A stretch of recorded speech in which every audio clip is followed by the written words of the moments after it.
جو باپ ہیں, بزرگ ہیں, ان سب نے, اور جو نوجوان نسل ہے, میرے بیٹے,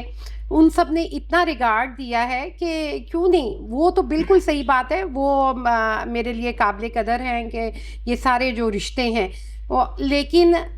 بینگ اے وومن, مطلب کہ مجھے پتہ ہے کہ کیا لیڈیز کے مسائل ہیں, مطلب میں ان کو سمجھ سکتی ہوں کہ کہاں ان کی ہیزیٹیشن ہے, کیا کیا ان کو سوسائٹی میں موو کرنا پڑتا ہے, کیا فیس کرنا پڑتا ہے. اس لیے وہ جو پرابلم ہے اس میں پھر یہ کہتی ہوں, کیونکہ صنف نازک, ان کو تو حضور اکرم صلی اللہ علیہ وسلم نے خود کہا ہے کہ نازک آپ گینا ہے, تو وہ اس لیے ان کو ویسے اس لحاظ سے پریفر کرتی ہوں. لیکن یہ نہیں ہے کہ میں یہ کہتی ہوں, وہ جو میرے اپنے بزرگ بہن بھائی اور میرے ہیں بیٹے, وہ اپنی جگہ ہیں, لیکن میں اس کو کرتی ہوں کہ ہمارے آپ پریفر کرتی ہیں تاجران برادری کو. ہاں, سب کو کرتی ہوں. اچھا, میرا ابھی کے ٹائم کے حوالے سے کہ ابھی جیسے تھوڑے ہی عرصہ پہلے ماہ رمضان گزرا ہے, اور جس طرح تاجران کا آپ نے جو ناجائز تجاوزات کے حوالے سے کام کیا ہے, یا مطلب جو لوگ ارننگ کے حوالے سے تھوڑا سا فٹ پاتھ پہ یا سڑک پر آگے تھے, تو اس کے علاوہ آپ نے ایک لاک ڈاؤن بھی لگایا کہ 8 بجے دکانیں بند کر دی جائیں, اور موسم کی شدت کو بھی دیکھا کہ بھئی فیولنگ مہنگی ہے اور بجلی نہیں ہے اور سارا کچھ ہے. اس پر بھی آپ نے جب حکومت کا مطلب ٹائم چل رہا تھا تو آپ نے کہا تھا کہ ہم اس پر قابو پائیں گے, لیکن آپ کو کیا لگتا ہے کہ آپ نے کس حد تک اس چیز پر قابو پایا ہے؟ بات یہ ہے کہ جو یہ ہمارے لاک ڈاؤن لگا کہ 8 بجے, اگر ہم اپنے یورپ کی سائٹ پہ دیکھیں, وہاں ہمیشہ, اب میں چائنا گئی اور دوسری یورپین کنٹریز وغیرہ میں سارے گئے, تو وہاں کام جو ہے وہ مغرب تک ٹائم ہوتا ہے. 5-6 بجے آپ کے ساری مارکیٹ سب کچھ بند کر دیا جاتا ہے, اور صبح ارلی مارننگ 6 بجے. یہ ہمارا تو دین بھی, اسلام بھی یہی کہتا ہے کہ دن میں آپ کام کریں اور رات میں جو ہے وہ آرام کے لیے ہے. ارم صاحبہ, اس میں مطلب ایک سوری ٹو سے ایک بات ہے کہ آپ نے ابھی کہا کہ آپ چائنا گئیں. چائنا ایک سرد ملک ہے. اب ہم پاکستان کو اگر چیک کریں تو اس کا زیادہ تر حصہ میدانی علاقے میں ہے, یہ گرم ہے. آپ کو نہیں لگتا کہ شام کے ٹائم کے بعد جو پھیری والے ہیں, یا جنہوں نے یہ چیزیں مطلب میونسپل نے جن کے اوپر رد عمل کیا, یا اس کو مطلب تجاوزات کو کنٹرول کرنے کی کوشش کی, کیا وہ شام میں آسانی سے ارننگ نہیں کر رہے تھے؟ اور اگر وہ آپ کو لگا کہ تجاوزات زیادہ ہیں تو کیا آپ نے ان کو کچھ ایسی سہولت پرووائڈ کی کہ وہ ارلی مارننگ میں جا کر ارننگ کر کے اپنے گھر کا پیٹ پال سکیں؟ نہیں, اس سلسلے میں یہ دیکھیں نا, یہ تو ہماری پہلی ترجیح یہی تھی کہ جو ہم نے فٹ پاتھ پہ بیٹھنے والے اور ان کو جگہ دی جائے, تو اس کے لیے ہم نے جگہ دی ہے. سی ایم صاحبہ نے ان کے لیے ان کی ایک پوری جو یہ ریڑی فروش جو ہیں لوگ, ان کی پوری نئی اتنی اچھی ان کو بنا کے وہ ساری جگہ دی ہیں, اور ایک جگہ دی ہے کہ وہاں کھڑے ہوں اور وہاں وہ لگائیں. اچھا ارم صاحبہ, ایک بات اور یہ ہے کہ جس طریقے سے یہ ابھی ایک ہمارا شروع سے ایک سسٹم چلا آ رہا ہے گورنمنٹ کا, اور میں بچپن سے یہ دیکھ رہی ہوں کہ یہ انتہائی ایک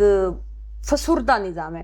کہ سڑکیں بہت اچھے کانٹریکٹ بیس پر آپ لوگ بنا دیتے ہیں, اور اس کے بعد اچانک سے گورنمنٹ کو خیال آ جاتا ہے کہ سڑک کو کھود دیا جائے, اب اس میں سیوریج بچھایا جائے, یا اب اس میں ہمیں تاروں کی لائن یا پائپ لائن گیس اور اس کا کرنا چاہیے. جہاں تک گیس کے حوالے سے بات کی جاتی ہے کہ یہاں پر پائپ بچھ گیا, یقین کریں پائپ آج بھی موجود ہیں لیکن گیس نادارد ہے, اور گیس کی لوڈ شیڈنگ میں بھی مزید اضافہ کر دیا گیا ہے, جبکہ گرمیوں میں پہلے نہیں جاتی تھی. اب گیس یہاں ٹائمنگ میں آتی ہے, اور اس کے بعد بھی کافی ٹائم گیس کی ایک آواز ہے, گیس نہیں ہے. تو اس کے بارے حوالے سے آپ کیا کہیں گے؟ آپ دیکھیں, اس دفعہ جو یہ ونٹر ہے, اس ونٹر میں ہمیں کوئی کمپلین اس طرح کی نہیں آئی ہے. یہ پہلا ونٹر میں نے دیکھا ہے کہ جس کے اندر گیس پوری ملی ہے, اور رات کے 10 بجے تک بھی آئی ہے گیس. ورنہ یہ ہوتا تھا کہ 8-8:30 بجے گیس جو ہوتی تھی رات کو نہیں ہوتی تھی, اور پھر صبح. اس دفعہ کافی یہ سلسلہ چلا ہے. لیکن اب جو یہ موجودہ صورتحال ہے, اس میں تو ساری قوم کو یکجان ہونا چاہیے, اور اس بات کو سمجھنا چاہیے کہ یہ جو ایران اور امریکہ کی جو وار کا سلسلہ ہے, اس میں انٹرنیشنلی طور پہ ہر چیز کے اندر یہ جس طرح آپ اب لوڈ شیڈنگ ہو رہی ہے یا کچھ ہے, وہ سارا اس کا افیکٹ پڑا ہے. انشاءاللہ جیسے ہی یہ حالات نارمل ہوتے ہیں, پھر آپ کو دوبارہ ہر چیز اسی طرح ملے گی اور ساری انشاءاللہ بہتری ہوگی. میم بجلی کے حوالے سے بھی میں ایک بات یہ کرنا چاہوں گی کہ جہاں لوڈ شیڈنگ کا اتنا کہا گیا کہ بھئی لوڈ شیڈنگ نہیں ہوگی یا اس کے لیے، تو اس کے لیے آپ نے کنسیشن دینے کے لیے اگر ہم لوگ سولرز بھی کرتے ہیں تو جو چیز ہمارے پاس کم ہوتی ہے تو اس کا جب ہم آلٹرنیٹ لیتے ہیں وہ اس سے بھی زیادہ کاسٹلی پڑتا ہے، جبکہ ہمیں خود بھی گورنمنٹ کو بھی پتہ ہے کہ ہمارا ملک ایک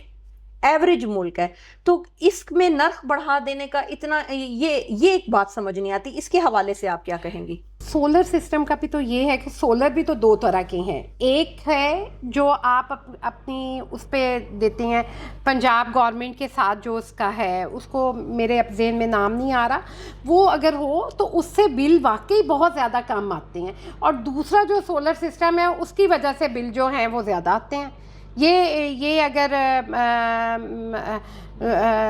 عوام جو ہماری ہے وہ اس کو دیکھ کر اس کو لگائے تو پھر کوئی اس کا نہیں ہوگا کہ کم آئے گا۔ سولر سسٹم جو ہے وہ واقعی افیکٹو ہے۔ صحیح میم۔ اچھا میم آپ سے ایک بات اور یہ کروں گی کہ پانی کے حوالے سے، جہاں سیوریج کی میں نے بات کی ہے وہاں پانی کے حوالے سے پانی بتدریج زمین میں جو کٹاؤ ہو رہا ہے یا ختم کیا جا رہا ہے درخت کو، جیسے آپ بار بار ایک مہم چلاتے ہیں درخت لگائیں درخت جگائیں، تو جہاں پانی کڑوا ہو رہا ہے میم تو اس کے حوالے سے آپ نے کہا تھا کہ ہم واٹر فلٹر جو ہے جگہ بنائیں گے، ان کے پمپس لگائیں گے، تو اس میں بھی اگر آپ کچھ جگہ دیکھیں کہ واٹر سپلائی بھی لگایا ہوا ہے، پمپس بھی لگائے ہوئے ہیں، لیکن وہاں پر واٹر ہی نہیں ہے، اس کا کیا آپ کہیں گی جواب دیں؟ اس کا جواب یہی دوں گی کہ یہ باقی جگہوں پہ بھی ایشو ہوگا لیکن سرگودے کا یہ بہت اہم ایشو ہے۔ یہ ابھی بھی جو یہ واسا کے ایم ڈی ہیں ان سے بھی میری ہوئی ہے میٹنگ، تو ان سے بھی یہی کہا گیا ہے، اور کہ میٹھا پانی جو ہے وہ سرگودا کی بہت اہم ضرورت ہے۔ تو آپ یہ دیکھیں گے 14 ارب کا جو واسا کا پروجیکٹ ہے یہ 14 ارب کا ہے، اور یہ سٹیپ بائی سٹیپ ہوگا۔ پہلے سٹیپ میں یہ سارا یہ جو سیوریج کا ہوگا یہ ہوگا، نیکسٹ ایئر جو ہوگا یہ پانی کی جو میٹھے پانی کی فلٹریشن کا کام وہ ہوگا۔ اس طرح اس کو سٹیپ بائی سٹیپ اتنا بڑا یہ ہے، اور پورے شہر کا ہے، انشاءاللہ یہ ہمارے اس میں ہے اور ہم ضرور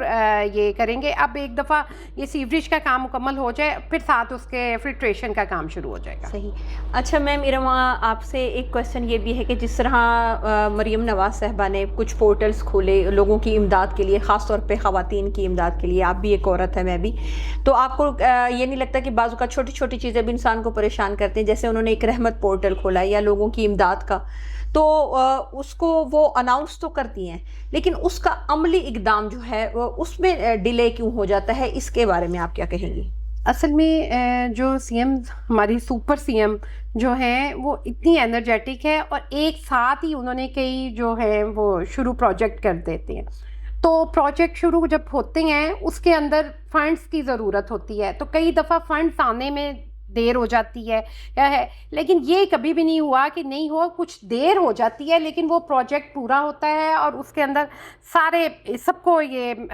جو ہے سہولتیں ملتی ہیں، یعنی کہ جو پیسہ یا کچھ جو بھی ہے ان کا وہ پورا ہوتا ہے، جو امداد یا تعاون ہے وہ مطلب آپ کو لگتا ہے کہ وہ نہیں ہوتا ہے، وہ ہوتا ہے، اس میں ڈیلے آ جاتی ہے، ڈیلے ہو جاتا ہے، سالو بھی ہو جاتے ہیں۔ دو ٹاپک آپ سے ضرور ڈسکس کروں گی اور آپ سے اس کا جواب بھی چاہوں گی، جیسے کہ انہوں نے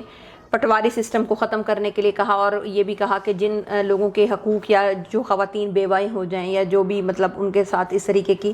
ان کی پراپرٹی ضبط کر لی جاتی ہے یا سوچے، تو اس کے لیے انہوں نے ایک حکم تو جاری کیا تھا لیکن وہ نافذ نہیں کیا گیا۔ مطلب ہاں اس کے لیے ہم خود بھی بہت ساری محاذ پر آپ بھی لڑی ہوں گی، ہم بھی گئے ہیں اور ہم نے بھی بات سنی ہے، تو اس پہ اتنی جلدی عمل درآمد نہیں ہوا۔ ایک یہ، اور ایک انہوں نے بیواؤں کے لیے کچھ سپورٹ کا بھی کام کیا تھا جو کہ ابھی آپ نے کہا کہ امداد نہیں آئی تو جس کی وجہ سے رک گیا۔ اب آپ مجھے یہ بتائیے کہ آپ کو کیا لگتا ہے ارم صاحبہ کہ آپ نے کس طبقے کے لیے خاص کام ایسا کیا ہے کہ جس سے آپ کو لگے کہ ہاں عوام اس سے خوش ہے؟ آیا اس میں بچے ہیں، خواتین ہیں یا مرد حضرات ہیں؟ میں تو زیادہ یہ کہوں گی کہ میں نے لڑکیوں کے لیے جو ہے نا، ان کے لیے جو ہماری یوتھ ہے اسپیشلی جو گرلز ہیں اس کے لیے زیادہ کیا ہے، کیونکہ یہ میں ایک انسان ہونے کے سے جو ایک سوسائٹی میں ایک انسان ہوتا ہے اس کی بنیادی جو ضرورت ہے وہ ہے تعلیم اور صحت. اور یہ اتنی کامن، باقی چیزیں تو بات کی ہوتی ہے کہ آپ کی سب سے پہلے آپ کی صحت ہو، دوسرا آپ کے پاس تعلیم ہو. کوئی ان کے لیے ایک ورک نہیں کر پا رہا، لائک فادر برادر ہو گئے یا گھر میں کوئی بڑا، تو آپ نے ان کو یہ اویئرنیس اس لیے دی کہ یہ ان کو یہ حق حاصل ہو کہ یہ کام جو ان کے لیے نہیں کیا جا رہا وہ یہ کام خود کر لیں. یہ ان کو بریوری دی آپ نے. اچھا، میں تو یہ دیکھتی ہوں کالجز کے باہر، اسکول کے باہر بیچارے باپ جو مزدور پیشہ بھی ہوتے ہیں وہ اپنی بچیوں کو لینے پہنچے ہوئے ہوتے ہیں، پڑھا رہے ہیں، جی ان کے لیے جان مار رہے ہیں. تو وہ تو پھر آپ کو پتہ ہے کہ جہاں ہے. لیکن انشاءاللہ مجھے تو پوری امید ہے کہ ایک وقت ایسا آئے گا کہ جو بیکورڈ علاقے بھی ہیں وہاں بھی یہ بات پہنچ جائے، کیونکہ ہمارا تو دین خود عورت کو بہت عزت اور مقام دیتا ہے. اور ہمارے نبی کریم صلی اللہ علیہ وسلم ہر روپ میں انہوں نے عورت کی عزت ہی کی ہے، بے شک وہ حضرت فاطمہ ان کی بیٹی کے روپ میں ہو، حضرت خدیجہ کے اپنی بیوی سے، حضرت عائشہ سے، مطلب کہ کوئی بہن ہو تو وہ دیکھیں ان کی بہن نہیں تھی لیکن رضائی بہن جب آئیں تو انہوں نے اس کہا کہ آپ کیوں آ گئی ہیں، کہ آپ ویسے کہہ دیتی ہیں تو میں سارے قیدی رہا کر دیتا. تو جب ہمارا مذہب، مطلب کہ ہماری، آپ دیکھیں نا کہ ہماری بات کرنے کے لیے ہمارا ایک پیچھے ایک مطلب پورا کمپلیٹ ایک ہمارے پاس ایک نصب العین ہے، ایک اخلاق موجود ہے کہ مطلب ہمارا تو ہے اسلام سے بات شروع ہوتی ہے اور اسلام پہ ہی ختم ہوتی ہے کہ ہمیں تو اپنے کوئی لا بنانے کی، اپنی کچھ کرنے کی کوئی ضرورت نہیں ہے، کیونکہ جو ہمارے نبی کریم صلی اللہ علیہ وسلم نے کہہ دیا وہی ہمارے لیے سب کچھ ہے، حرف آخر ہے. میڈم ارم، آپ نے اسپورٹس کے حوالے سے بھی خواتین کے لیے کچھ عملی کارکردگی دکھائی تھی، اس کے حوالے سے بھی ہمیں بتائیے. وہ پنکس گیم کا، جیسے آپ کو پتہ ہے کہ ہماری سی ایم صاحبہ نے نا بہت اچھا ان کا یہ انیشیٹو تھا، انہوں نے پنک گیمز کے نام سے لیڈیز کے لیے سپورٹس کا سارا لاہور میں ایک بہت بڑا ایونٹ کروایا تھا. تو اس کے حوالے سے ہر جو پنجاب کی ڈسٹرکٹ ہے ادھر سے گئے تھے. تو سرگودا ڈسٹرکٹ کا جو پنک گیمز کا تھا وہ میں نے اس کو کیا تھا، دیکھا تھا، اور یہاں سے گئی، اور وہ پنکس گیم میں ہماری چیسٹ کی جو ہے ٹیم وہ جیت کے آئی. اس کے علاوہ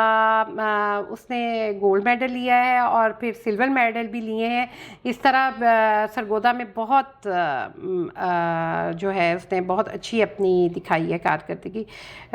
گیمز کے اندر لیڈیز نے. ارم صاحبہ، میں آپ سے یہ بھی پوچھنا چاہوں گی کہ جس طرح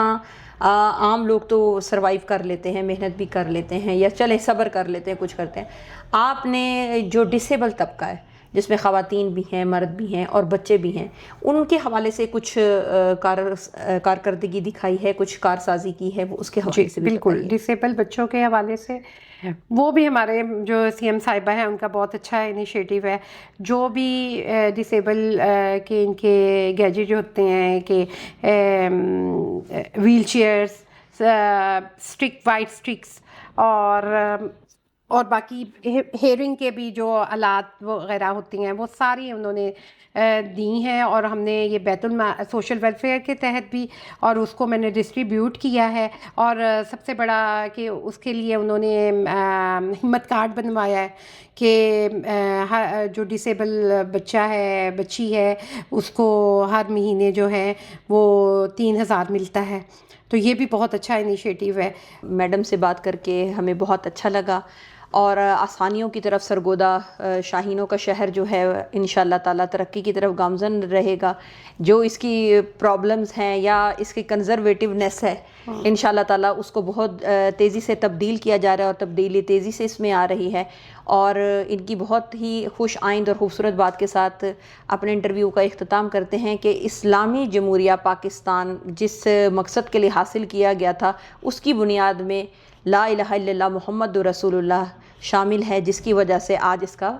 سر فخر سے بلند ہے. اجازت چاہتے ہیں آپ سے، فی امان اللہ.